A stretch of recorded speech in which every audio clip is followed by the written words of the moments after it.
نسرين عماري من ضمن الشباب المتطوع لإنجاح هذه التظاهرة الثقافية ضمن المهرجان الفروسية بوحاجة لدورته 23.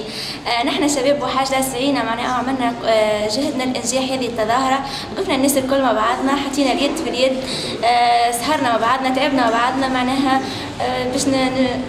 باش نحاولوا نحسنوا من صورة بوحاجة أمام الناس الكل، يعني ونتصور انها نجحت واخذت سكسي كبير، وان شاء الله العام الجاي تكون افضل معناها، ونحاولوا نحسنوا ونتجاوزوا الاخطاء اللي صارت من ضمن يعني الفوضى اللي صارت والكل، نحاولوا يعني العام الجاي تكون افضل. ونحب نشكر صحابي معناها اللي حطينا اليد في اليد الناس الكل، وشجعنا بعضنا وغطينا معناها على بعضنا. ثم شكون اللي ما نجمش معناها يفز الصباح وكذا، معناها الناس الكل وقفنا بعضنا، ونتمنى معناها تكون معناها يكون المهرجان هذايا عنده صدى كبير في اعين الناس الكل.